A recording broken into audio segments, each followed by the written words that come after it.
All right. So we got a bunch of liquidity sitting up top right now. I can't tell if it's my computer or if it's TradingView. I don't know if anybody else is having this. It seems like my whole TradingView platform here is just it's just moving really slow. Um, I don't know.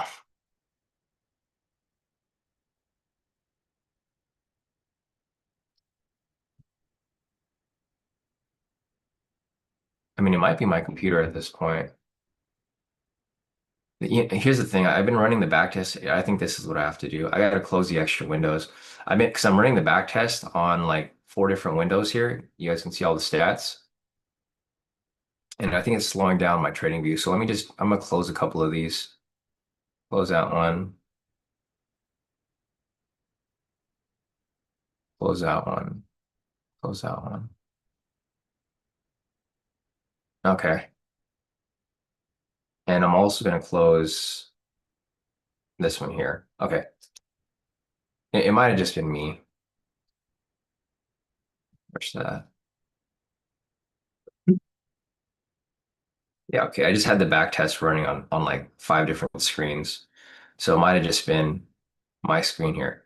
So anyways, guys, back to what we were saying earlier. So there was a high-low break and retest, which came up right here. We have a new low, which came up right here. Price is pushed up a bit.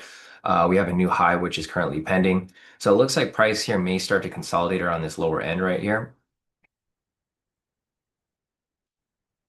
I'll be looking for any other opportunities that which may come up. Overall market structure right now is currently bearish. You can see over here on the 1 minute, 5 minute, 30 minute, it's all bearish. 15 minute, 1 hour is neutral. And the 4 hour here is bullish. So price is pushing right back up. As it pushes back up right here, I'll go ahead and take this off. Let's take a look at the orb range. So looking at the orb range over here, I mean, we're just in this huge choppy market right now, as you guys can see. Huge choppy market back and forth over here. Um,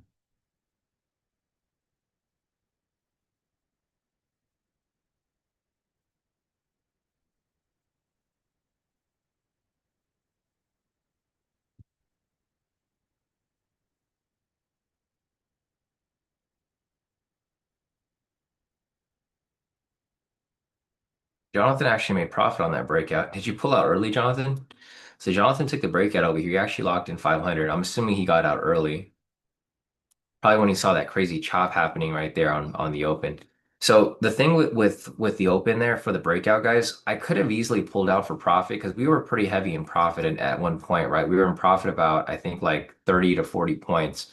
I could have technically pulled out in profit, but because I'm looking to take this from, you know, the numbers here that I was able to pull, I'm focusing mainly on this as a long-term move for me.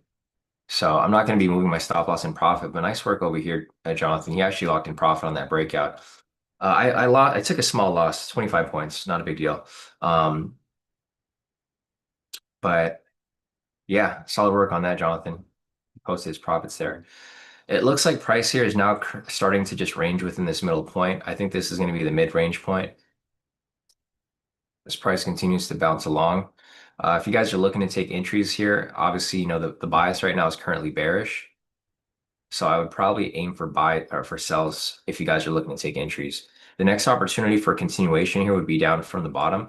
If you guys want to take a pivot scalp, so there's a couple different opportunities that may come up here. It's not part of my playbook, but these are one of my older strategies. We have a pending sell signal that may come up on this candle or on the next one. That's going to be a pivot scalp, and that's going to be a momentum scalp. The reason for it being a pivot scalp is that we have an overall bearish trend here. We have bearish market structure. Price came down, retraced up. And if we have that continuation to the downside, that is going to be a pivot scalp entry for those of you who are looking to take the pivot scalp. So if you guys are looking to take a sell here, possible entry which may come up is going to be a pivot scalp. If you have a strategy that's for a sell, so see right here, we have the pending sell signal. If you have a strategy that's indicating that a sell is going to come up sometime soon, then that's something that you can maybe look at. But right now, if you're looking for a high-low break and retest, your next level is going to be down here. So there's basically a bunch of different opportunities for you guys to look for here. If you guys are looking to take an entry for a buy, a sell, whatever. Um, if you want to go for that high-low break and retest, you need to wait for price to break and close below here, retest and continue down lower. That's for the high-low break and retest. If you guys want to take a pivot scalp or a momentum scalp, you have to wait for that sell signal there to close. There's a pending sell signal on this one, but it's probably not going to close on this candle. It might happen on the next one. So you guys have a couple different opportunities here for entry. This is also a momentum pullback scalp, right? So if you guys are familiar with my older strategies, we had the buy signal here come up. If well, as soon as this buy signal came up, your pending order would have been at the low here, and that's where a momentum pullback, the original momentum pullback scalp would have been filled. So I'm just identifying different types of opportunities here for entry. It just kind of depends on what you're looking for. Some people want to get in right away. Some people want to wait for the confirmation. It just depends on your risk appetite, right? For me, I've taken my loss for the day with the breakout, so I'm going to be holding on to that and I'll just be following it. I also don't like the choppy market here. There's another thing here that you might be able to look for as well is a possible sweep. You know, if price ends up going back and forth between this area, you can possibly see a sweep off this lower low. It's a possibility.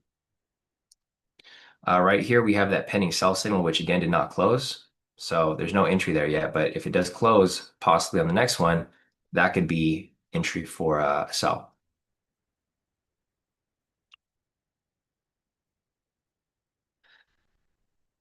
Maria said I'm having the same problem. Well, what's the problem, Maria?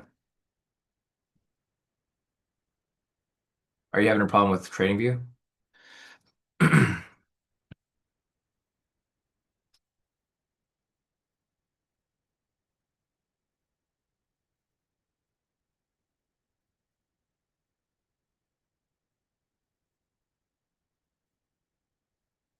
Um,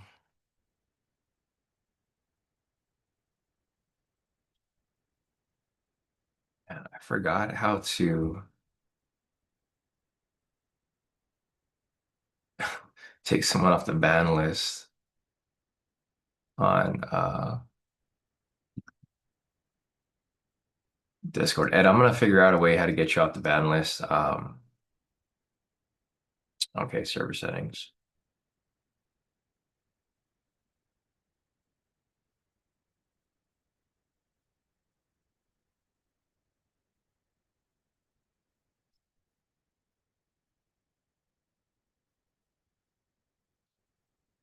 EJV1.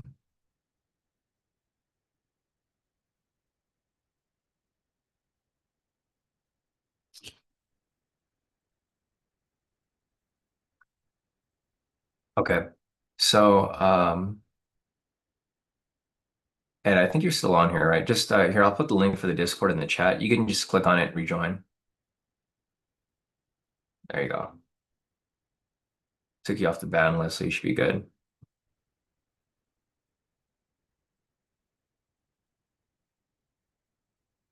Okay, cool. So guys, there's no entries here right now. As you guys can see, price is pretty much going flat as we speak. There's not much here to take. That's why, so I talked about earlier, my main focus is really to focus on the trades between 6:30 and 7, which is going to be the breakout. We have high impact news coming up right here at 7 o'clock. It is going to be housing data. So with that being the case right there, I will be looking for price to react to that news event. Looking at this here, it's forecasted to be, or actually did it come out already? Looks like it might have came out early. Okay, so the housing data actually came out early today, guys. It was forecasted to be negative. It was actually positive. This is weird. I've never seen this before where the news came out before it was released. Um, but anyways, yeah, the housing data here was basically the existing housing home sales for August was positive. It was forecast to be 3.96 mil. It was better than expected. It was actually 4 mil. So existing home sales are up. Month over month is neutral, or it's negative. It was as expected. So month over month, housing is going down, but the existing home sales right now are actually up. So yeah, I don't remember. I don't. remember seeing that happen where the news is released at 7, but it is already out. It's 6:58 right now. Okay, well, we'll see how price reacts to it. We do have the news right there. Again, we still have that pending sell signal here. So if you guys are looking to take that for a pivot scalp or momentum scalp, it's not ready yet, but if that sell signal does close, that could be opportunity for entry to enter a sell.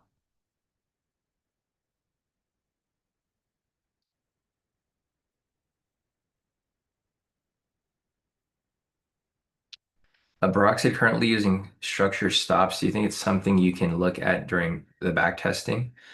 Sure, Barack. Send me a message of like what you want to have done with the back testing. I'll probably be meeting with my developer later today, so I can probably run it by him to see if that's something that he can put together for a back test. Yeah, just let me know the criteria, like the exact criteria for it, or like for the strategy. I'm not sure if you're referring to the breakout or if you're referring to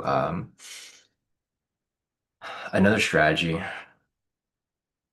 but the yeah, I pretty much just I've been running the numbers. So like for example over here, these are the numbers for just every single trade which was taken. This is the total profit. I don't really care about that too much. I care about the profitability, like the win ratio. These are the stats for the 90 days. And like there's different things that I can shift here. So for example, we're using a 50-point TP, 25-point stop loss. If we wanted to see how this would run on a higher TP stop loss, like for example today, right? We got stopped out because of the morning chop. Like we had this big chop right here, like market just pretty much spiked up and it spiked down and it spiked right back down to where it was supposed to go. If I wanted to identify like, okay, what if I change this to, we'll say 100 points and 50-point stop loss, right? I can do that right there and I can update the report. And by updating the report, see the profitability, it drops a crazy amount. So this shows you that the strategy is still profitable. But the problem here is that it's not as profitable as it would have been if you just stuck to the 50-25, right? For example, if you wanted to go even wider, 200 and 100 to just have a really wide TP stop loss, we can update that there. And you can see here the strategy is still profitable. You guys have to remember, in order to be profitable, you just need to have above a 33% win ratio, right? 33% win ratio is going to be break even. Um, Here, I'll put the here's a breakdown.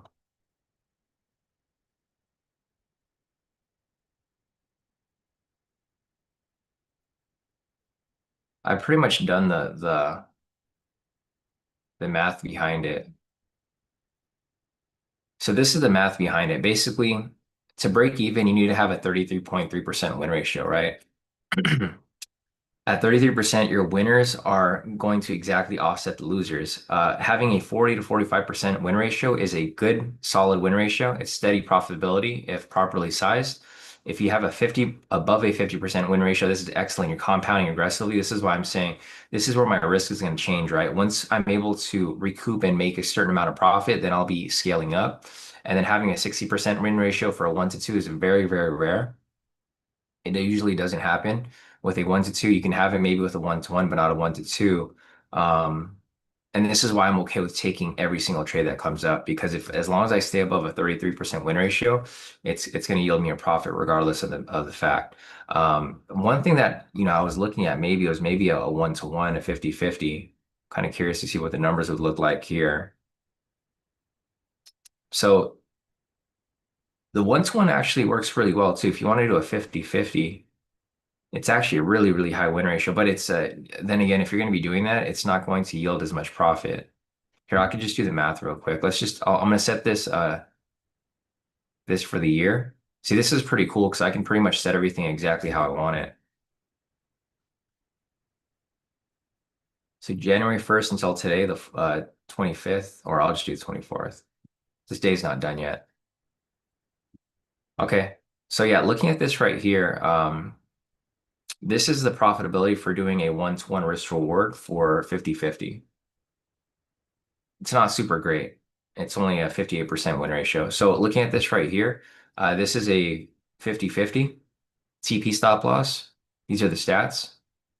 So basically for the year, it made this much profit, 98,050. It took 189 trades. Profitability was 58.73%.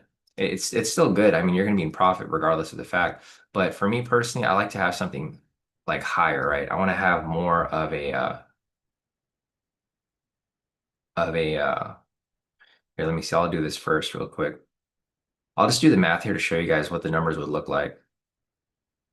And there's no entries right now, guys. Price is going back and forth, so don't worry, you guys are not missing out on anything as you run the stats here. So basically right here, I'll do the statistics for you. So say you're doing 10 contracts.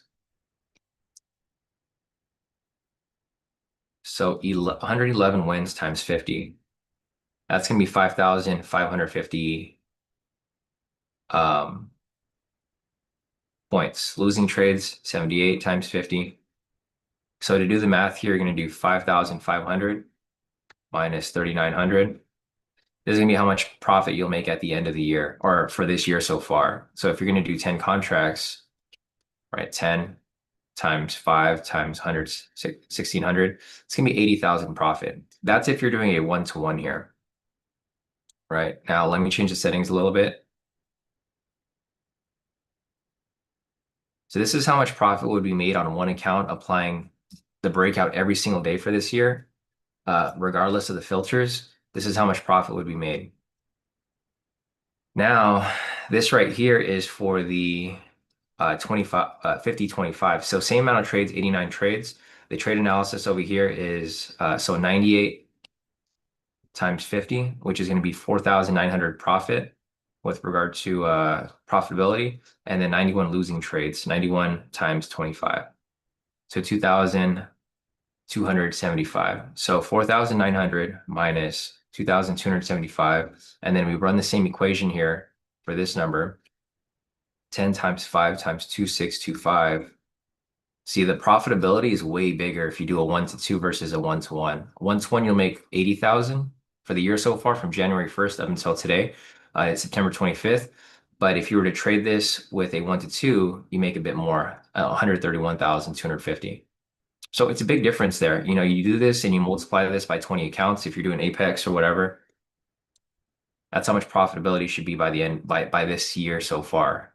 So this is why you see the numbers, they add up. If you can do the math, it makes sense to take every single trade. There's no point in filtering out trades because if you filter out trades, you're going to miss out winners. You might avoid losers, but you're also going to miss out on winners. So my goal here, and I'm pretty excited to do this moving forward, because the thing is, I have the stats here, right? The stats here, the stats don't lie. On a spreadsheet, like previously, I was marking up a spreadsheet here, right? The spreadsheet here could be biased because I can screw up on adding these numbers up or do anything like that. But with the a back test here, the numbers here don't lie. Like this is every single trade that's been documented for the year. So knowing that I have these numbers in front of me, I'm like, okay, I can trust this strategy and I can take every single trade here confidently, um, and not be worried about it. Because eventually it's going to pan out, right? If I have a couple losses, it's fine. Because eventually I'm going to expect it to come right back up. So. Yeah, it's really just taking every single entry that comes up through here. Anyways, guys, let's see what we got over here.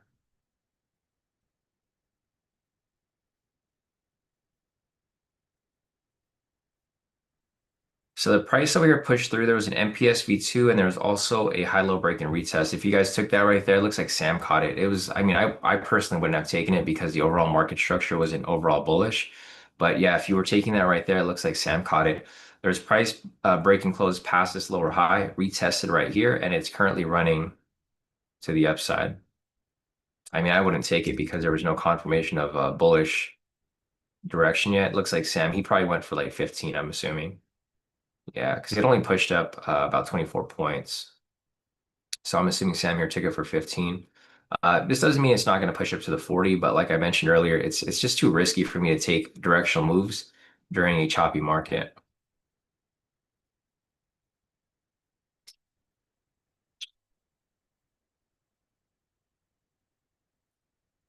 Yeah. So Nick over here does a 1-to-1 for 100. Let's do the math on that real quick. I'm curious to see.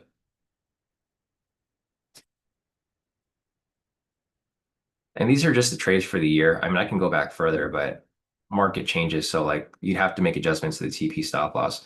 So the 100 is still pretty good too, right here, Nick. So yeah, your stats, you're still gonna be profitable long term. You're at 54.50 percent win ratio. So again, if you wanted to do the math on that, I could do the math there. So 103 times 50, 86 times 50, 5150 minus 200, 2,800. That's how much profit you would have made. Uh, Point wise, 10 times 5 times 2350. So if you took every single trade, this is actually better than the 50/50. The 100/100 is actually closer to my 1 to 2. So looking at this over here, Nick does a 100/100 TP stop loss 1 to 1. His win-loss ratio over here is at a 54.50% win ratio. And the total stats here is if you took 10 contracts times 5 times 2,350 points, you'd be in profit on just one account, 117,500. So you do that times 20 Apex accounts. It's pretty close. I mean, actually, your 100/100 is actually pretty good too. I'm kind of tempted to maybe do that. It's only off by a little bit. So, I mean, you're just off by a little bit right there. Because me doing a 1 to 2 for a 50/25 is 2.6, and you'd be at 2.3.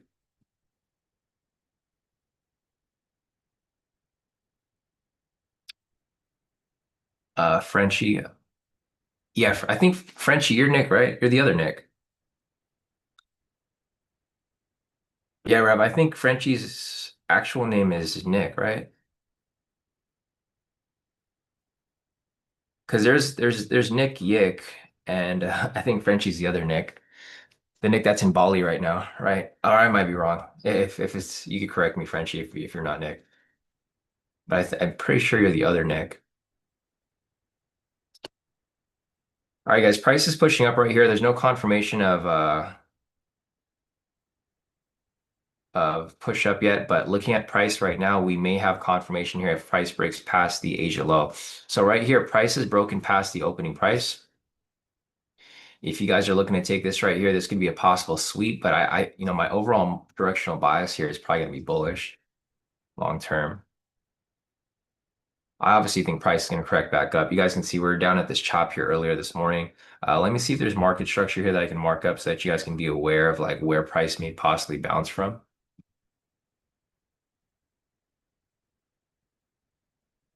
Yeah, no, you're good, Rev. I also had to double check his name because I like last time Nick was or Frenchie was responding in the chat. I wasn't sure who he was, but then he messaged me after on Discord, and I was like, "Oh, this is Nick," because he doesn't usually talk on the other chat.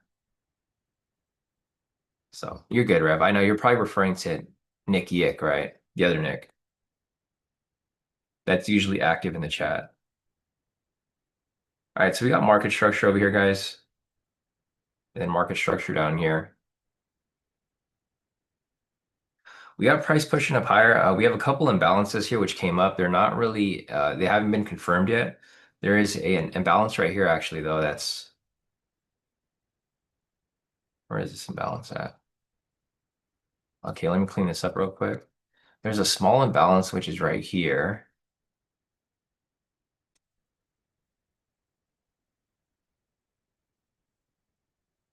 which was retested. So we got price, which is currently at the sessions, or I mean, it's at a big area of manipulation. There's the sessions right here. There's resistance up here. Price also rejected off the sessions right here. So like I mentioned earlier, this is a possible area for sweep. Price is sweeping off the zone. I mean, I would base it off the ATR, so maybe a 30/30. I think that would have hit already. So price pretty much pushed up to this area of liquidity, swept from there, and came back down. So although it looked like price here was going to continue pushing up higher, this thing might push right back down.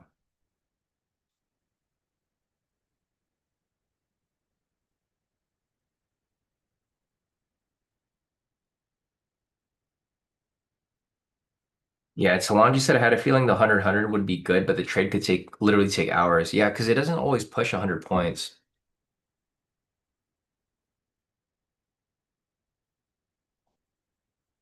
Yeah, Nick said he used basic RSI, few other rules. Yeah, no, that makes sense. Keep it as simple as possible. I think the simplest way that I can do it is to just take every single entry, right? Don't even have any filters.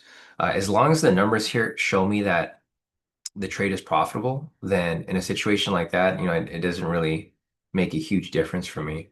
So I'm going to mark this up as 100. So if we did 100 today, this would have survived it. It would have survived the move. So I think Nick here probably took it for 100, and he probably survived this trade here. So nice work on catching that, Nick. Thailand, that's where you're at. You're in Thailand. Okay, that makes sense. Yeah, definitely. So I'm gonna keep a notepad here.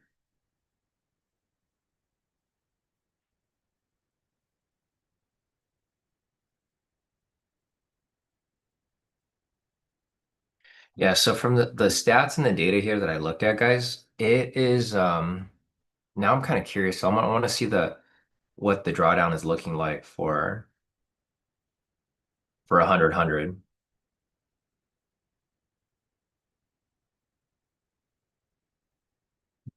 Yeah, I don't know if I like the drawdown for the 100. There's going to be some periods here where there's going to be heavy drawdown. Not a lot though.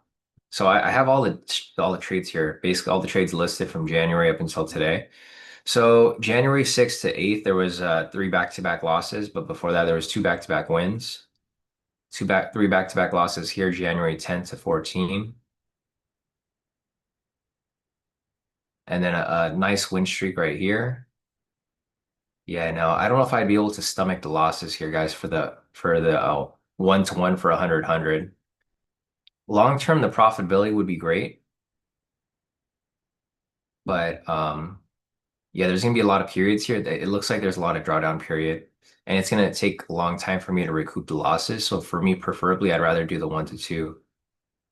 Yeah, these drawdown periods are too big. There's like 1, 2, 3, 4, 5, 6 losses here between April 8th until April 15th. But then there's going to be some pretty good win streaks. So it looks like over here from June 5th up till June 16th is straight wins. So the account would have went from like negative 22,000 all the way up to, wow, 51,000. So that's a pretty big jump, right? Basically from June 1st to like June 2nd over here, it'd be at negative 29,000 on the account. But if you took every single trade for the whole month of June, it would have brought it back up to about 51, 54,000 right here. And then from here, it just ripped basically. This thing ripped. It went from negative 20,000 all the way up to 100,000 for this year. So that's pretty good. I mean, it's good. There's nothing wrong with it. I don't know if I'd be able to eat that drawdown. It's a lot of drawdown to take. Let's go back to the charts. So price here, guys, it swept off that area that I talked about. So price pushed up, swept off this area. We're back into this range. Price is now consolidating within this middle area. We'll keep looking for a continuation here. If you guys have any questions, feel free to hop into the chat. We're kind of just shuffling between the my back test over here to kind of show you guys what the drawdown is looking like. So here's for doing a 1-to-2 restore. So this is why I like the 1-to-2 because there are going to be drawdown periods, but because we're doing a 1-to-2, this is like we've been profit pretty heavily right here, right? So like you basically make double profit here, double profit here, double profit here, half loss here. The drawdown period, there's only a couple of days here where there's drawdown period. So like for example, right here, January 10th to January 14th, that's a three back-to-back loss. But then you would have had a win right there that would have recouped two of the losses. Um, I'm looking for drawdowns that are more than three trades. Right here. So right here between February 5th to February 11th, this is a drawdown period, right? It's five back-to-back losses. If you're doing a Apex account, you probably want to set your risk to five back-to-back losses to blow the account. You might have blown the account here, but then you would have made it right back on the next trades because there was a win streak that happened right here. So if you're due to this is 1, 2, 3, 4, 5, 6. These are six back-to-back wins. This is going to yield you some pretty heavy profit. You can see from right here, it went from negative 10 or negative 11,000 to positive 6. Couple of drawdowns right here. Yeah. but there's not very many. If you look over here, I mean, the drawdown periods, they happen like maybe once a month or once every 2 months. Another drawdown period here, 1, 2, 3, 4, 5, 6. This might have blown a prop account, but I'm going to be doing this on a personal account, so we don't have the drawdown limit. But yeah, you guys can see here when it hits, it hits because you'll have sessions like this where it has like 1, 2, 3, 4, 5, 6 back-to-back wins. That's technically 12 wins because you're doing a 1 to 2, so it's a 12R. So you might have a negative 1R here because these are going to be half losses, and then this right here will be double. And you can see the cumulative P&L right here on the side.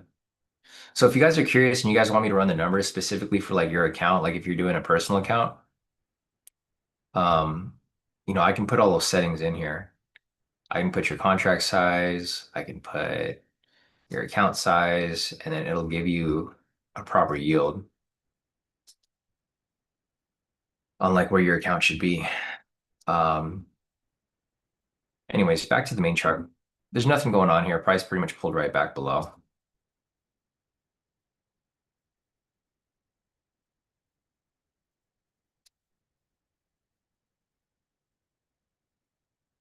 So we'll see what happens here. This price continues to move along.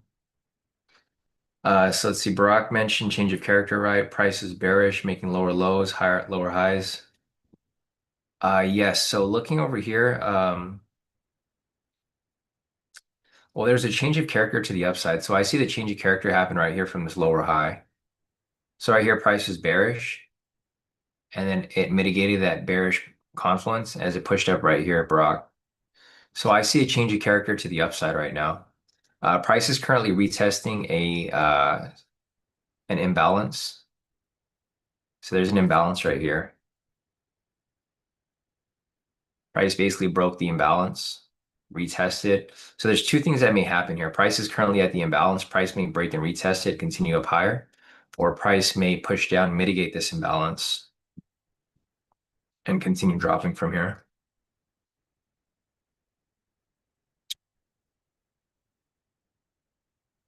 So we'll see. Connection lost. We'll see where this ends up going.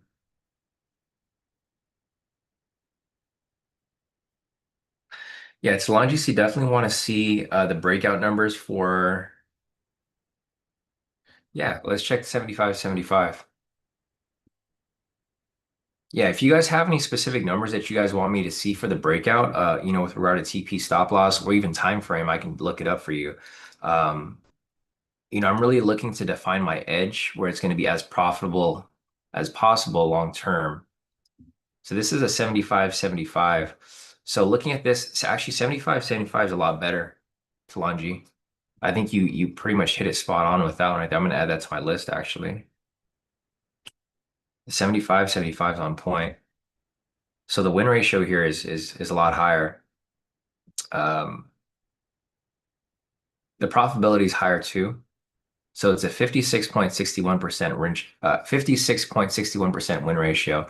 The only thing here again that I'd be worried about is the drawdown period. I mean, if you have a big account and you can like eat the drawdown, it's fine because you're going to make it back, right? So you can see over here, most recently there was a pretty big drawdown between basically September 18th to September 23rd. It's a 4 back-to-back loss here. But let me see if that happens a lot. If it doesn't happen a lot, then it's fine. Eat the losses, move, and then continue on with it because you're gonna have a lot of win streaks.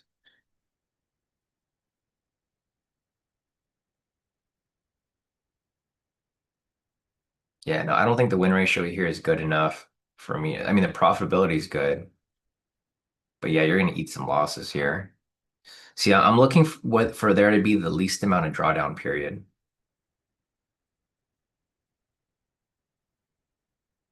The problem with the 120 is that you're gonna have more drawdown period. You're gonna have a higher win ratio, but okay, so it doesn't look horrible. It looks very similar to the 100. It's actually better though. So 56.61. Let me go back to, I just want to make sure it's 56.61.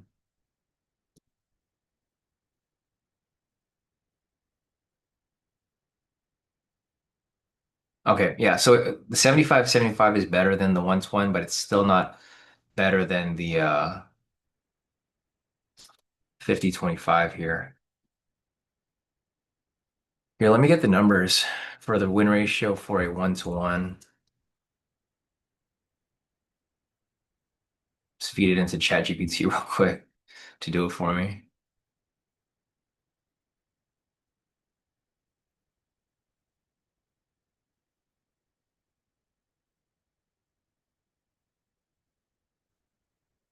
Yeah, so basically to have a good win ratio for the 75 is you need to have something higher than a 55 to 60 is going to be good. Let's consider decent, like you're going to be profitable, but you want to aim for a 60 to 65% win ratio. So I think what you might have to do is, yeah, because the win ratio is not going to be high enough for me to like want to take that 1 to 1. It's decent, but it's not going to be good, right? It's just decent. What you might have to do is change the time frame to Longi. So this is what I can do. Look, I'll do this. I'll go to the 1 minute time frame. I'll change my settings a little bit here.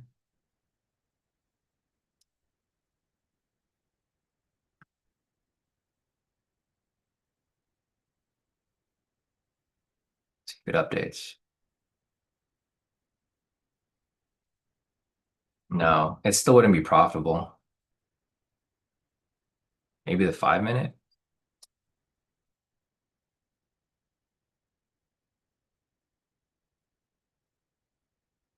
Yeah, it looks like the 10 minute still would be the best. I mean, I'd have to play around with it to figure out what numbers work best for it. Oh, so the 5 minute actually is a little bit higher. It's at 53%. But again, you want to get this above 60%, right? In order for it to be viable and like an actual good strategy on a 1 to 1, you got to have it above of 60. Like I'm always trying to get within this middle point right here.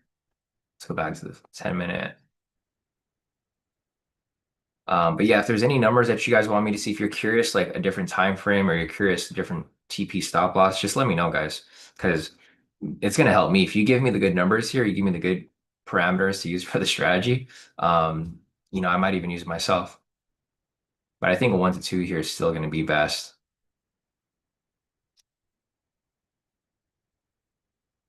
All right, back to the charts, guys. We are currently still ranging between this area here where the sweep happened. There's another possible sweep that may happen right here, or if price breaks above it, this could be a possible high-low break and retest. So there's a possible high-low break and retest if price breaks and closes past the structure here, retest continues up higher. The only problem here is that we have a lot of red flags here, right? Even if you look for a buy here at any point, you have the sessions right here. This is the London low. Price is currently sitting at the New York low. So what I see happening here is probably just a back and forth between this area. I'll clean this up a little bit.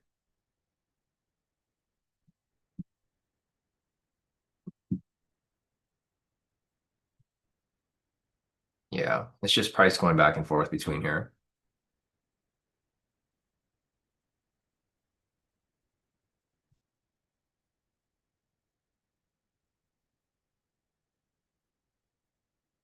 Yeah, it's longevity. Interesting. Yeah, it's a valid point. I don't think I got the balls to eat five back-to-back losses. Any way to test days where 1 minute, 10 minute, 15 minute agree? Yeah, so there is a way to do it. I just haven't figured it out. I made this back test last night, so I haven't been able to play around with the settings. But yes, I do have this here where I can do the scalp add-on where it has to line up with the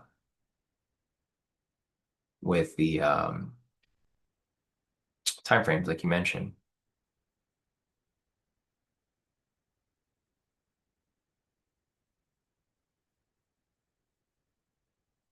See if this updates anything. No, it doesn't. Yeah, I think I have to rewire the code for that. But so here's the thing, if you have that where it lines up together to Longi, you're not going to have as many entries, right? So the whole point of this strategy and this backtest is to get a sample, like a raw sample, right? Basically a raw sample if you took every single trade. Because the thing is, if you want to line up the momentum on three different time frames, a lot of times that's not going to happen, right? A lot of times they're going to be different, especially if you're doing higher time frames. So yeah, you might have a higher win ratio, but then you're going to make less profits and you're going to have less trades. So for me, I'd rather take more trades, eat the losses, and you know, also eat the wins, of course, long term. Yeah, exactly. It would just be a confluence. But the problem with having too many confluences, and this is like a problem that I was run into, is that I have too many confluences, is that a lot of times you're not going to have entries, right? So if you guys look at my profitability for this year so far, yeah, I'm profitable. But I mean, realistically, I could be making a lot more profit if I just took every single trade that came up, right? Because like looking at this right here, this is how much profit I made for this year so far, 660,000. I've lowered my risk per trade because I'm not able to scale. Now that I have the numbers here, I can actually scale a lot faster and I can use bigger contract sizes. Because like we did the math over here, right? Um, yeah, so right now I'm only up 660,000. This is across like 20 accounts. But if I would have taken every single trade, actually would be up over 2 million for this year if I just took every single breakout. So you see, guys, see how the numbers are they're pretty crazy. I mean, if I was to take every single breakout here, it would yield a pretty crazy number. Like I could even just do the math here, right? 84,000. This is every trade from January 1st up until September 24th. So that's 84,000 per account times 12. Or sorry, not times 12. This would be the actual profit if I took every single trade, 84,000 times 20. So it'd be at 1.68, 1.6 million eight, sorry, 1 point, basically 1.6 million for the year. So that's if you were to do Apex and 20 accounts and you're doing 10 contracts. I'm just giving hypotheticals here. Obviously, if you had a different account size, like for example, if you had if you're taking a small contract size, and there's nothing going on here, guys. I know some of you guys are still maybe looking for entries here, but price is still ranging back and forth between this area.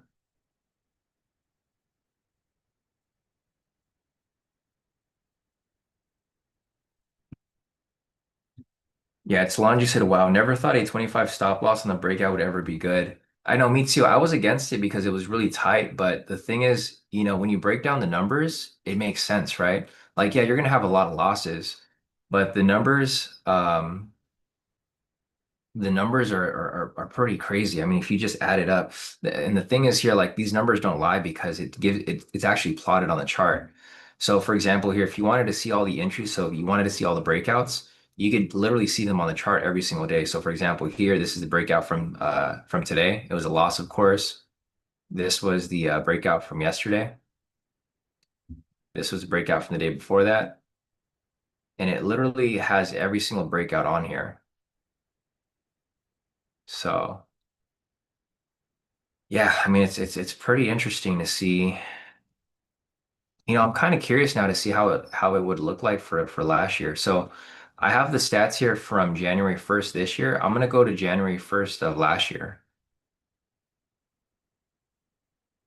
2024. I'm just curious to see what the numbers look like.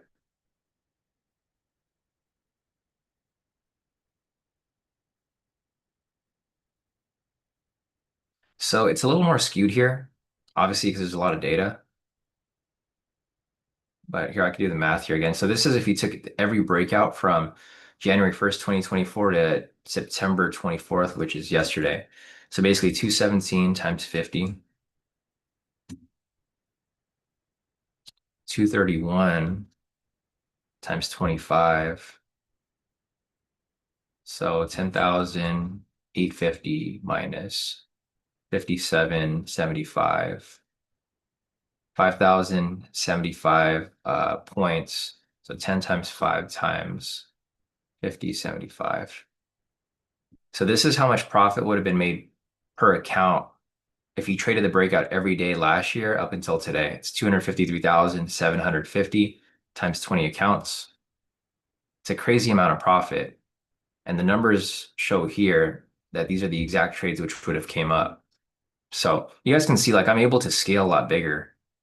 That's why like I'm super excited to apply the breakout pretty much religiously every single day. I'm just gonna take the breakout every single day. I have a big enough sample here, right? This is almost 500 trades. So with having this big enough sample, this shows you that the strategy works. You know, I'm kind of curious to see like now even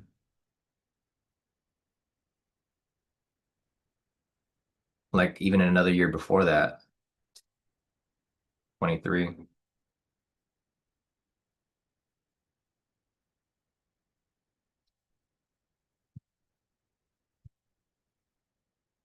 Yeah, the profitability still stays pretty high. This is basically this is a sample of 705 trades. So the edge is there. Just taking the breakout every single day, there's an edge there for sure. That's crazy. I'm honestly mind blown, guys. Like I never thought to backtest the strategy, but now that I've been able to like really backtest it, like I'm ready to put like a lot of money on the line for this breakout.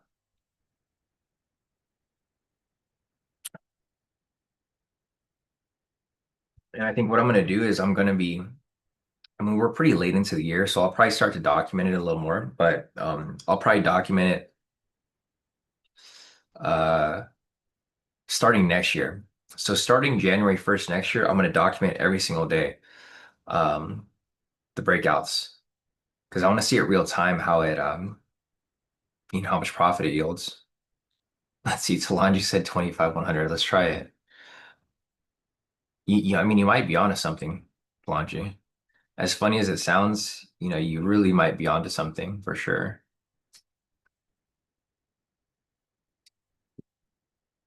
All right, I'm just gonna do it for the year because I don't want to. It takes a long time for the data here. So this would be a 1 to 3 or a 1 to 4 actually.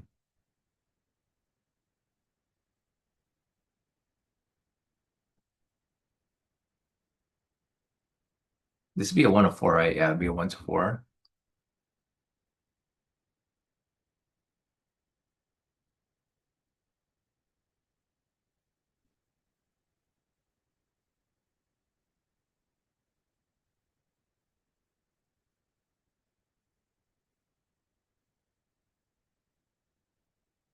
Wow.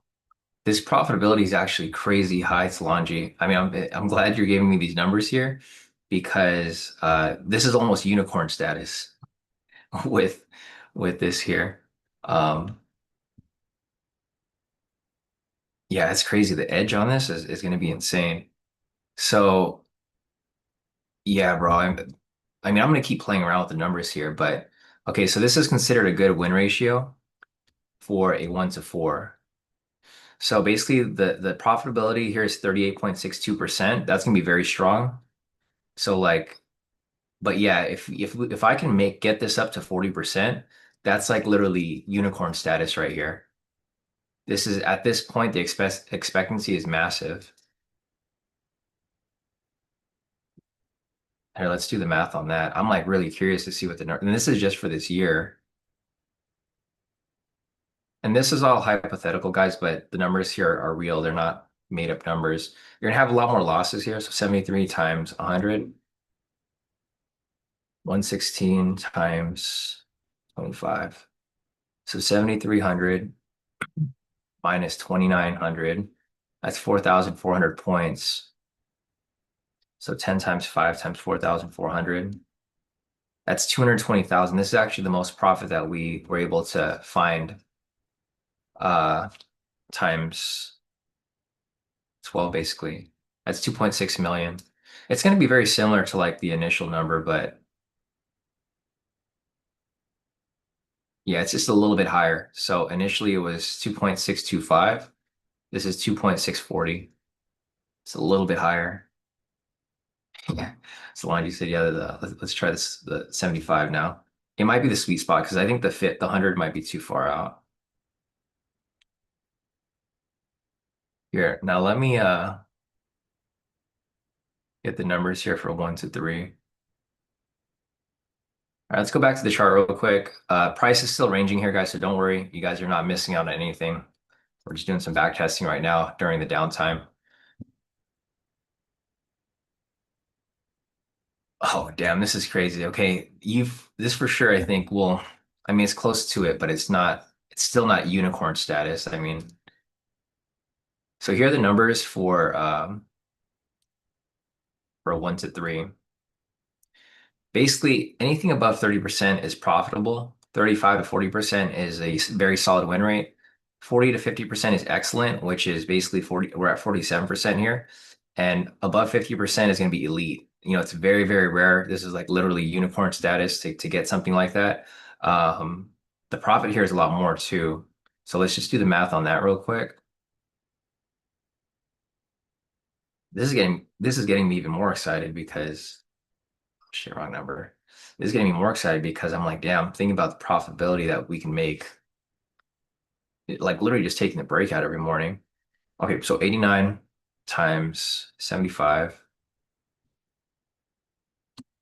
100 times 25. Okay, so 6675 minus 2500 is 41. It's going to be very similar to what we saw earlier, but let's just do the math real quick. 10 times 5 times 4, 175. Yeah, it's actually less. Yeah. So the 25 to 100 is going to be that's going to be the best number there. Yeah, the sweet spot, like the very, very sweet spot is going to be 20 and we could do the math here again times 12. Or whoops, it was times 20. Wait, shit, did I do that wrong? No way, that's the number. Oh, this was per account. Yeah, the number's too fucking crazy. I'm not gonna leak that one. Um, But yeah, so it looks like the best number here is going to be, but let's take a look at the list of the trades because the thing is, like, we talked about earlier, I don't know if my psychology can really stomach having crazy drawdowns. So let's just check that real quick. We're probably gonna have really, really bad drawdowns though for the 100. So four back-to-back losses right here, three back-to-back losses, four back-to-back losses. You know what? The drawdown here isn't horrible. No, you got to be okay with losing a lot of profit here. So I think if you were to do 125, you would have to use a personal account. You can't use Apex because it looks like if you're going to use Apex here, you might blow your account almost like every month. Yeah, these drawdown periods are pretty, which is understandable. Yeah, these drawdown periods are too far out. One, two, three, four, five, six. If you wanted to do a 125 TP stop loss, you would have to use a personal account. You wouldn't be able to do it on a prop account. It's just the drawdowns are too far out. Because you'd be blowing your accounts basically every month. I mean, the winning periods are going to be good, but it's not gonna you're not gonna last, which is understandable. So these parameters for 125 is probably going to be good for my hedge clients, but not for prop accounts. If you want to do a prop account, you got to keep it kind of tight, 1 to 2, 50, 25. Yeah, because you got to think about like when you're doing Apex or something like that, you can't you can't have that many losses. The losses are going to be they're just too massive.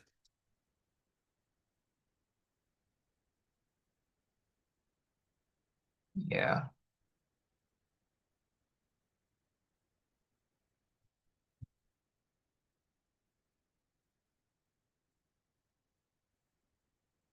All right, back to our main chart here. So still nothing going on, guys. Price is trying to get past this higher high, but again, price is just faking out and pulling back into the range. I'm gonna step away for 1 second, guys. I'm gonna grab some water and I will be right back.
All right, guys, I'm back.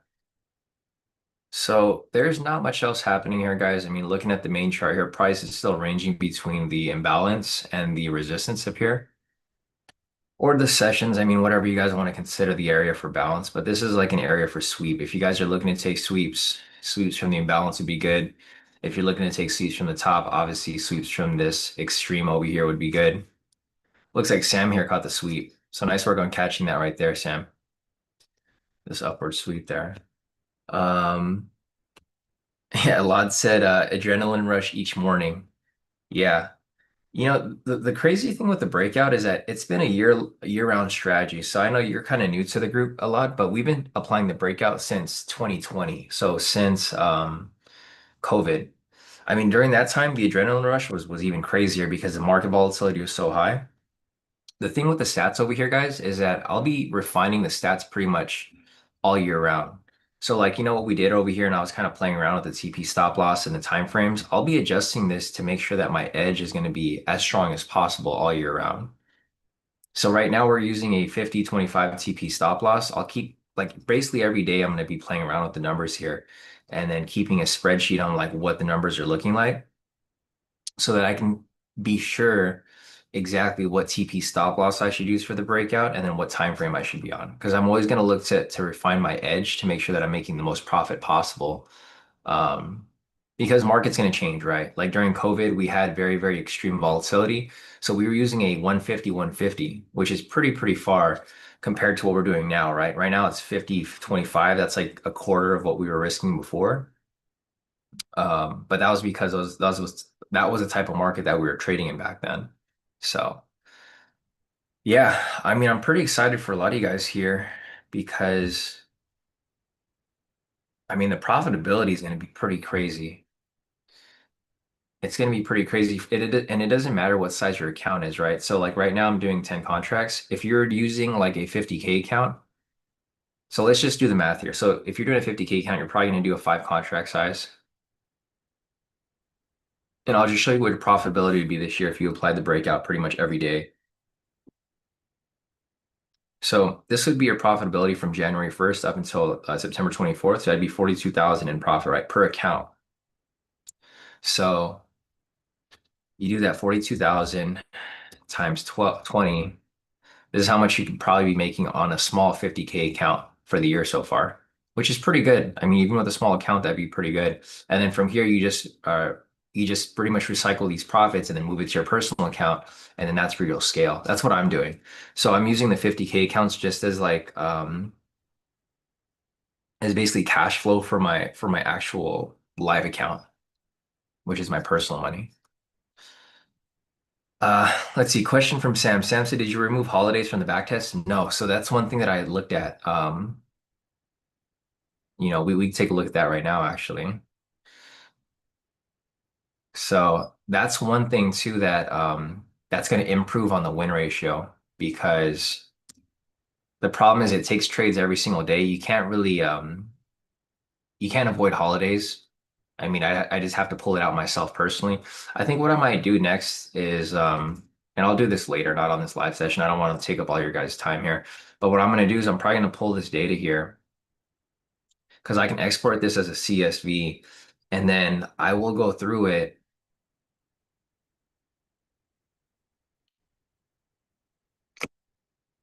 I could probably just do this here. Yeah. So let's just, if you guys are looking at the charts, again, there's nothing going on here. Price is kind of going back and forth. I just download the CSV file. I'm going to put it into a Google Sheet real quick and I'll see what I can do with it. So yeah, Sam brings up a really good point because a lot of losses are going to happen on holidays. And the thing is, we're going to avoid trade. We're not going to trade on holidays, of course. So,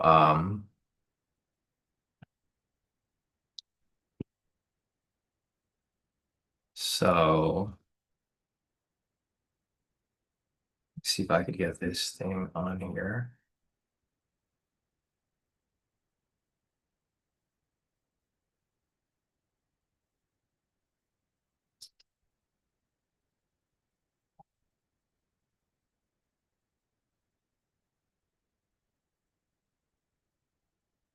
See if I can import this in.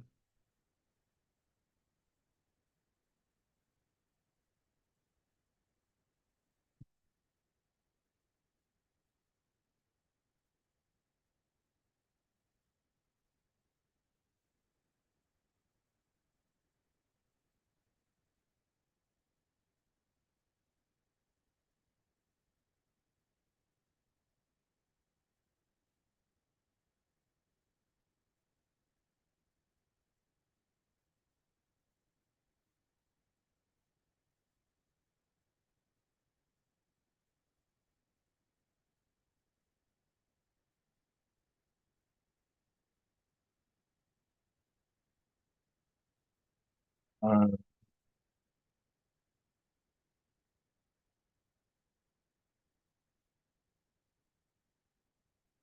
there's nothing going on right here, guys. I'm just copying over my CSV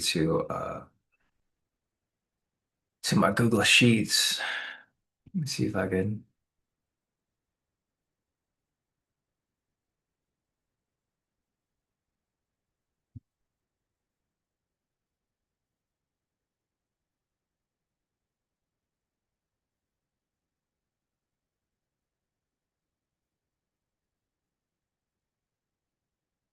Let's open a new spreadsheet.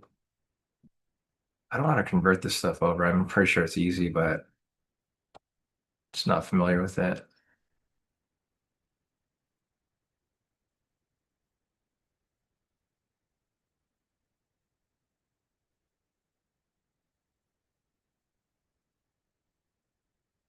Okay, perfect. So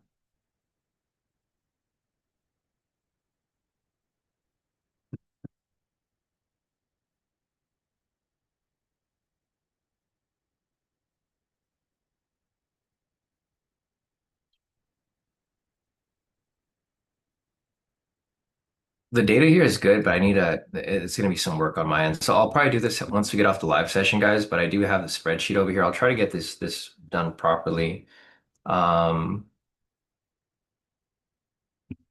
but yeah, I pretty much have all the data here, basically from the first up until,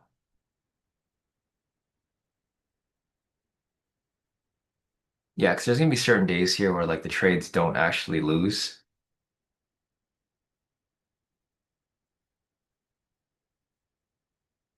I'd have to go down my calendar though. I'd have to go down my calendar. Sam is asking, let's see, Sam. Sam is asking, daylight saving should not affect, I guess, on trade timing, right? Yes, that is correct, Sam. Because I have it set to my specific time zone, so it wouldn't affect it because it's basing it off whatever data is here on the trading view. If you guys are still watching for entries here, guys, price is not broken out of this range, so don't worry, you guys are not missing out on anything here. Yeah, I guess my next task here is really and this is just to even refine our edge even further, is I'll have to go through my calendar to identify, or you know what, I could do that right now. Actually, it's probably not going to take too long. I'm going to go over here in my separate window, and I'm gonna ask ChatGPT, even better.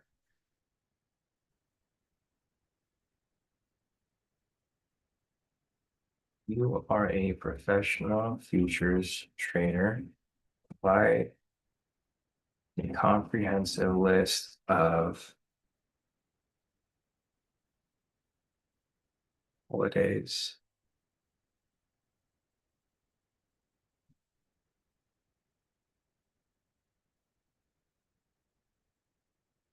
During calendar year of 2025. Market is either closed and or partially closed.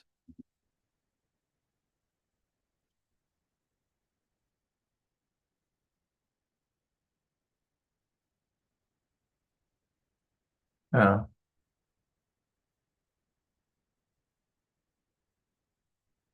yeah, and Sam also mentioned and add spreads too, just to see how bad it can be. Yeah, exactly. And the spreads aren't that wide. They're like maybe a point or two, right? So it's not going to make a huge difference, but that's another thing that I can add on to as well for the back test. If you guys are looking for a continuation move right here, guys, we have a high-low break and retest. Actually, no, there's not, because this lower high right here was the initial break. Yeah, this whole area right here where price is currently sitting is just not really a good area to be looking at because obviously you guys can see all the red flags. We have the New York low right here. We have the Asia low right here. Price is like it's climbing up slightly, but it is currently just ranging back and forth. So not really the best area to be trading. Looks like price here is probably going to fake out and then pull back into the range here down below.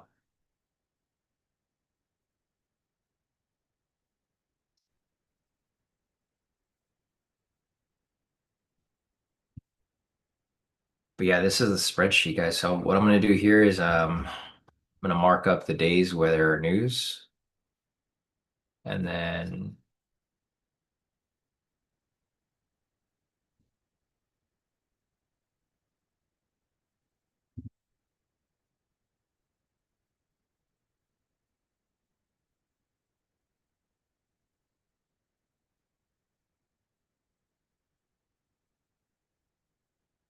January 1st, obviously.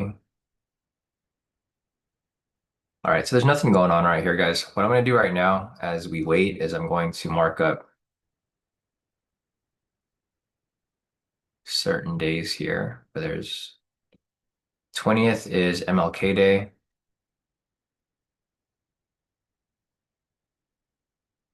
17th is President's Day.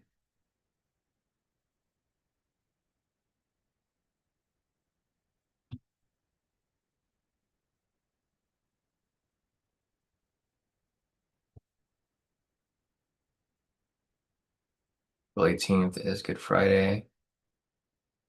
So there aren't a lot of holidays here. I mean, there's some days here where it doesn't even come up because the market's completely closed. May 26th is Memorial Day. Yeah, so there's a lot of losses here which could have been avoided because the holiday. June 19th is Juneteenth.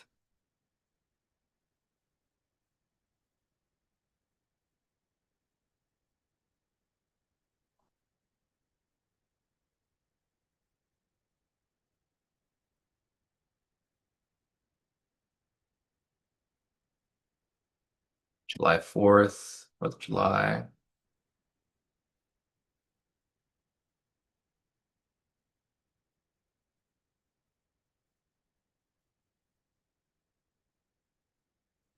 September 1st, Labor Day.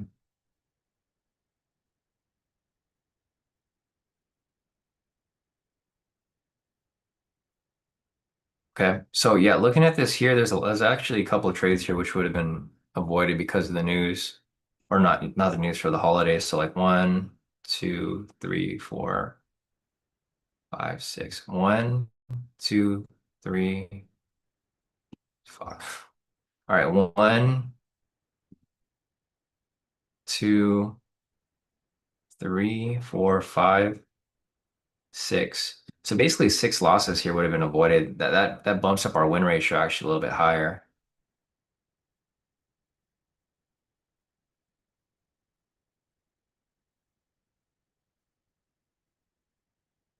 Yeah, that bump up the win ratio a little higher. So like we'll do 91 minus 6, 85, 98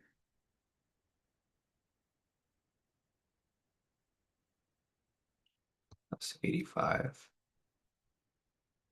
183. So 98 minus or divided by. So the win ratio goes up a little more. It's about like 54%. So not a huge amount, but yes, it does pump it up a little bit higher. So that's another basically percentage point towards unicorn status.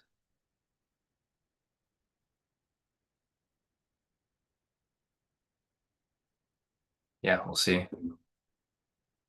But yeah, thanks for the input, Sam. Um, there's a lot of different things that I can change and adjust to make things better. But I think as of now, I think it's pretty solid where it's currently at. Basically, a 55% win ratio on a 1 to 2 risk reward is pretty good. Overall, it is pretty it's pretty good. If I get it up to 60%, that's going to be like extremely high. But for the most part, with a sample size of almost 1,000 trades, it's a pretty good win ratio. Yeah, Samson, I think entire summer should be thrown out too. Just my thoughts. It's a breakout. YM usually ranges during the summer. Yeah, so the thing is that the strategy works really good in the summer still. So it didn't really make a difference. So if you look at the stats here so we'll just say from like June until, and I can just change it here actually. So I'll do custom range. So or let's see. So we'll say June 1st until September 1st or August 31st, right? The summer months. The win ratio was actually really good during the summer. Yeah, surprisingly, it was really good. So like throughout the summer, it was actually in a nice upwards trend. It was at a 63.8% win ratio. So like during the summer, actually, it was at unicorn status. It was like it was so high that here's the data over here. So basically it's saying that if you have a higher than 60% win ratio when you're trading a 1 to 2, it's very, very rare and it's considered cherry picking. Like you're not even counting all the setups. But the thing is that we're counting all the setups here, 65 trades between June 1st until August 31st, and it had a 63.08 win ratio. So like, looking at let's just say like during the month of June until August 31st, this would be 101,000 profit times 20 accounts, right? So like 101.50 times 20. Like this is like you probably would make the bulk of my profit during the summer actually, which I think is mind blowing, right? Isn't that crazy, Sam? I think that's pretty crazy to see this much profit being made during the summer just taking the breakout by itself. Like, it's nuts.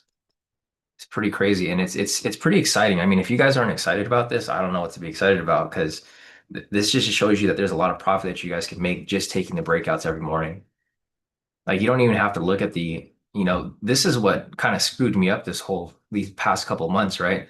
It's taking these continuation entries because there's no continuation, right? Market open over here at 6:30. So between 6:30 and 7, we had some direction. And this is usually where I keep getting screwed in the market. It's like keep trying to trade after 7 o'clock, and then what happens is we get into this choppiness here. So yeah, I mean, I'm pretty excited to keep pushing this trade here because the thing is like when you create a back test on TradingView, the numbers could be skewed a little bit, but because this is a once a day type strategy, the numbers here aren't really skewed because you can actually look back to the trades, right? Every trade here is listed. There's no double trades. Everything here is listed once per day. So you can't really screw this up, the back test if it's once a day. There's no double entries here. Um, the profit it could kind of screw up though, because right here it counts for slippage.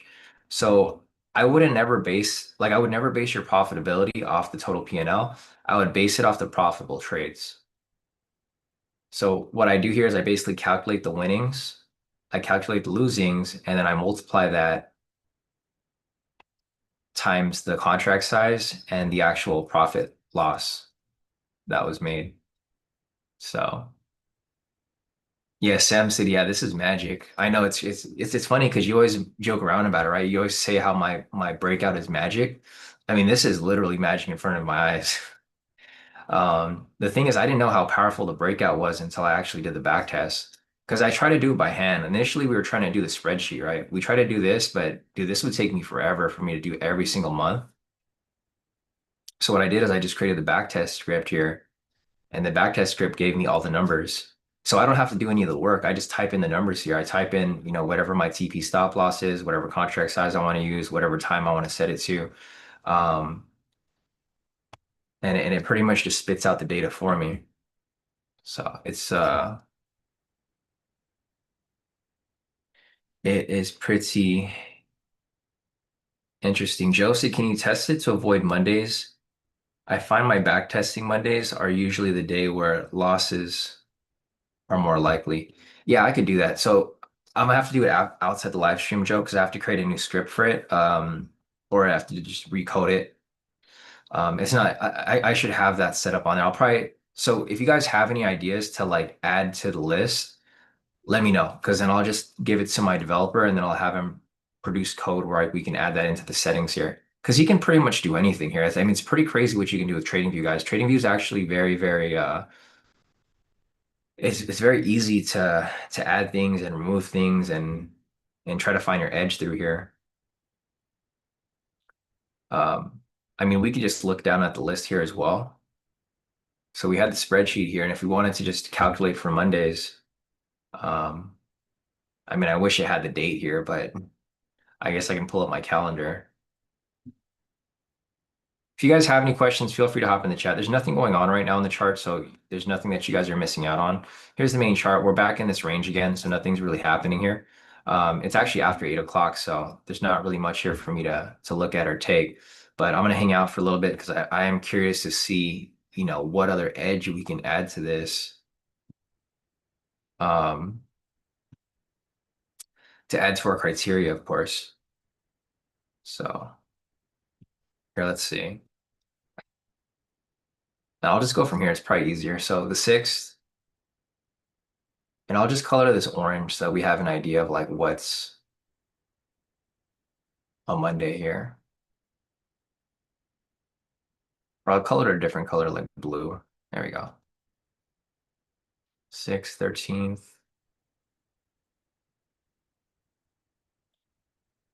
Yeah, because if that's the case, and okay, we'll just skip Mondays, maybe skip Mondays and Fridays.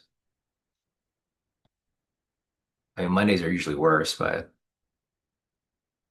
Fridays too, I guess. Yeah, I'm gonna mark both of them up actually. So Mondays, Fridays. Yeah, actually, now that you mentioned that, Joe, I'm glad you did because I'm looking at it right here. And it looks like those are the days where a lot of the losses happen. I mean, there's wins that happen on Mondays, but like loss here on Friday, loss on Monday, loss on Friday. 20th was a holiday. It was MLK Day. 24.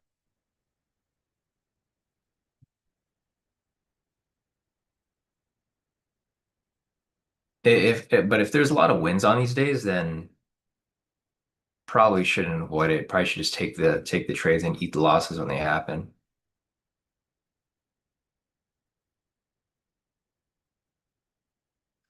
No, but looking at this here, I mean, you might be onto something, bro. This is actually a good filter maybe to add to it.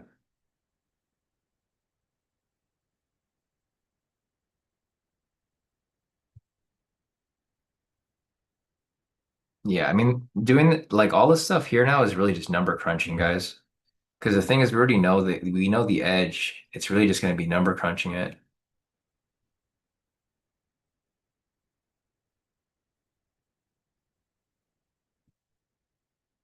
February 3rd.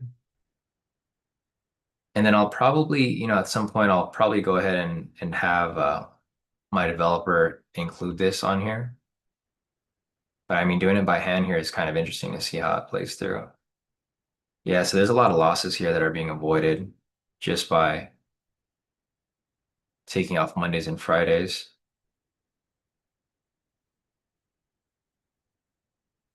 I mean, yeah, we'll do a cost benefit analysis to see if this here is going to be useful for us.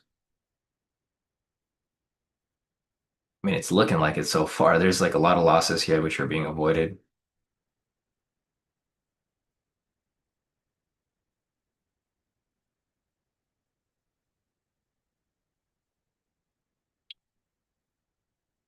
28th, March 3rd, at 10:14.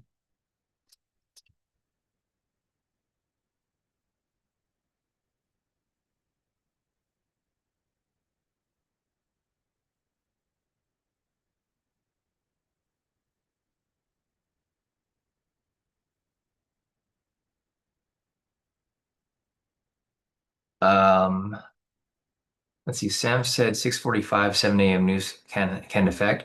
So the problem with that is I don't think we can put that into the back test. Like that would have to be manually done, Sam. And the problem is we have news almost every other day. There's going to be a news event at like 6:45, 7. So I think that specific criteria might be a little too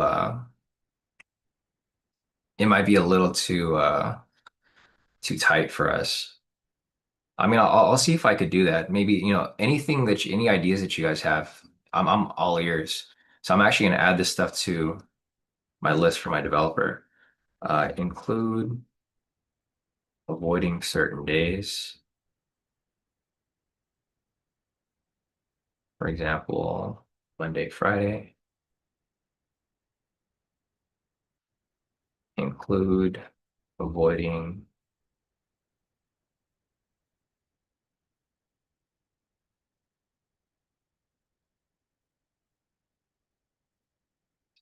5, 7. Yeah, because the thing with TradingView is that they just updated their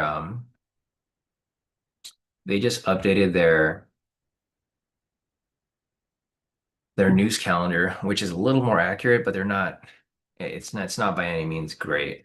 So we'll see.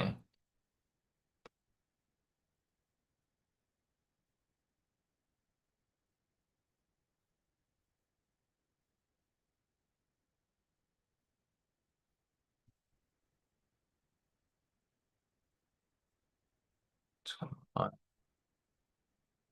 28.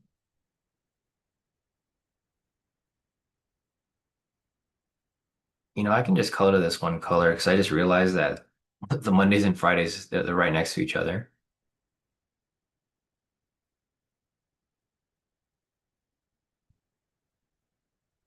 Yeah, so the thing with this here is that if the numbers end up being balanced, then it's probably better to just take the trade because we're doing a 1 to 2. So if we eat the loss,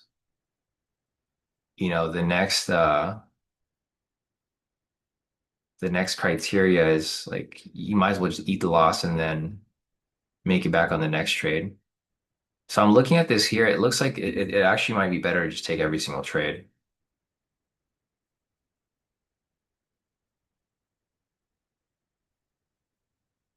But we'll see. I mean, I'm not necessarily canceling this out, not yet. All right, I think this thing might take too long for me to do it by hand. There's too many data sets here. Um, but for the most part, I mean, it looks like this could be something to possibly look at.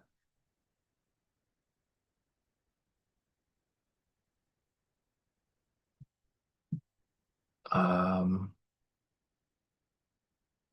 Let me go back to January here. Okay, so looking at this here, guys, I mean, looking at the stats, I think it might be better to just take every single trade because, like, looking at this so far, see, if we have one win and one loss, like, say, for example, we have a win on Friday, but we have a loss on Monday, it's a 1 to 2. So, like, that would still yield a profit, right? So, for example, over here, too, on the Friday, we had a win, but we had a loss on Monday. We'd make We'd make 50 points here, lose 25 points. You still be net 25 points here. Right here are two losses. Right here would be a win and then a loss because there was a news. This was a holiday. But see, there's days like this where you have two back-to-back wins, and you don't want to skip out on those wins.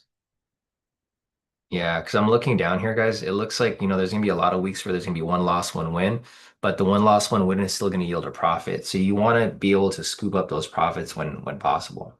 So I'll try to add that to the back testing sheet over here. I don't have that on there right now, but I'm gonna run that stuff by my coder, which is technically me slash my brother slash. So the turnaround's gonna be pretty quick. Um, Plus ChatGPT. ChatGPT could do some crazy stuff, guys. I actually created the initial script through ChatGPT, and then I ran it by my coder to just clean up the code. So I made this whole backtest script through ChatGPT. It's crazy, right? ChatGPT is so smart. It can create anything that you want. There's going to be some errors, but you can always work through it, or you can go through your coder to kind of clean up the language. But for the most part, I mean, this thing came out pretty amazing. As is. So, all right, guys, it is 6:18 right now. I mean, it's after 8 o'clock. We're getting deep into the 8 o'clock session. As you guys can see over here, the market is starting to now consolidate sideways. This is normal for 8 o'clock. Um, this is kind of just normal for the market in general, right? We had all the movement here pre-market or initially on open. Then we had the choppiness, and then we have more choppiness here. So. With that being said, guys, if you guys have any questions, feel free to reach out to me on Discord. Let's see. Barack said, I wonder if we can have something on TradingView chart like bullish momentum and PSV2 prints. I mean, technically, yeah, we could, but the problem is the entries come up so often, Brock. That's why, like, if you ever look at backtesting scripts, there's going to be a lot of scripts out there that don't make sense, right? I think the best type of backtesting script is when it's a once a day type strategy because your sample size is not going to be, you're never going to, so for one, you're not going to have overlapping trades. I tried to make a script like that before. I mean, I actually do have one here. Let me see if I could maybe, I don't want to take this off. Let me see if I can make a copy.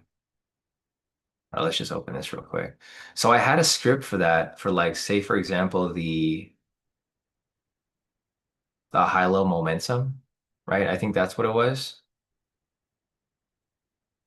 Yeah, so I had this, this is our original strategy. The problem with this here was that the trades would overlap sometimes, right? Like this would be overlapping. So like whenever you have a trade sometimes like I made this script like 8 years ago. This is how I created my first strategy. For this here, I can set it up a certain way. This is if you want to match the momentum signal with the trend. It works well, but the problem with this here is that it is the trades sometimes overlap. Like you'll have one entry running and you'll have another one running right after it. Oh gosh, okay, my bad, Brock. Yeah, no, you're good. So yeah, there's a way to do it, but the backtesting scripts, if you're running something where the strategy can come up, right after each other, it's not going to be very accurate. It's gonna be accurate to an extent, but not very accurate, not as accurate as we might need it. Like now I'm kind of curious to revamp this one a little bit and kind of change the code a little bit to where because this strategy is actually still pretty good overall. So we'll see. Oh crap, I just closed my other window. Let me go back to this one. Test.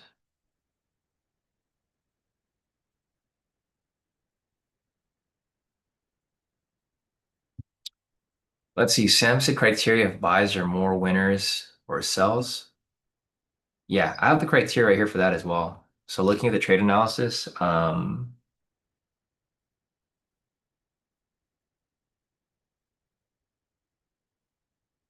forgot where I saw it at.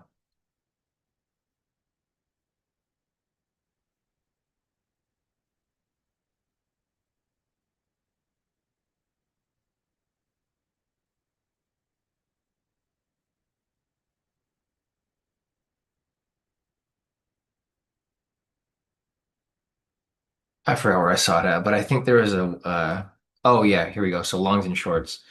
So basically there was 23 buys that were winners and 19 shorts which were loser or winners. So obviously more wins here for buys, but it's not a big difference. And then same thing with the sells here.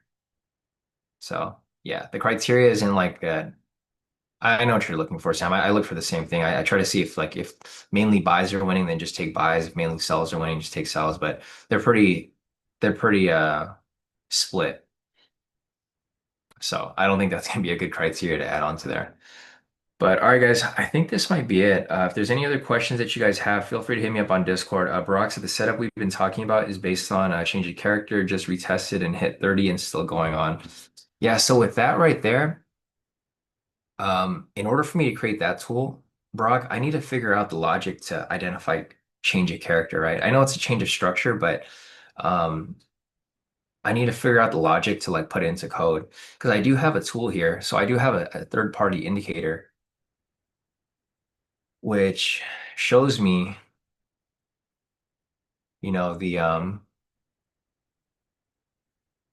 which shows me I don't know why it's not loading up, but